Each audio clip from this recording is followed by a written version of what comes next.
Kalau ngomongin soal THR yang besarannya sekarang nggak cukup dipakai buat Lebaran atau Natalan, tahun baruan ya temen Pro 2, wajar aja karena apa-apa mahal. Cuman ya bersyukur lagi-lagi kalau misalkan kita nggak ada THR juga mau Lebarannya gimana gitu ya. Dan ini mungkin adalah salah satu hal yang dinanti semua orang, termasuk para karyawan atau juga ASN bahkan driver ojek online yang juga sudah mulai dicairkan THR-nya. Dan syukur ya RRI Manado udah tanggal 17 kemarin teman Pro 2. Sekarang giliran teman-teman swasta dan juga ojol yang katanya akan dicairkan THR-nya dan paling lambat tanggal 24 bulan ini. Dan juga besarannya udah dikonfirmasi langsung sama Pak Presiden loh teman Pro 2. Cuma nih pertanyaannya, apakah kira-kira teman Pro 2 punya hacks tersendiri untuk mengamankan THR biar bisa ngirit, masih bisa lebaran dan mungkin mencukupi semua kebutuhan ya.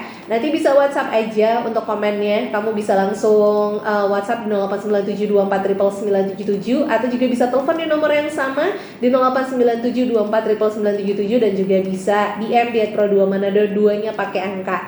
Kayak Ical nih yang udah gabung, kata dia ya kalau aku sendiri sih sekarang akhirnya menghemat THR yang gak cukup buat ngapa-ngapain dengan gak beli baju baru karena itu pemborosan banget. Dan ternyata setelah dipikir-pikir juga gak ada yang peduli kalau kita pakai baju baru waktu lebaran. Setidaknya sedikit menghemat ya say. Betul. Kalau Dewi gimana katanya? Kalau aku mungkin sama, skip dulu deh baju baru di lebaran ini biar THR tetap aman ya.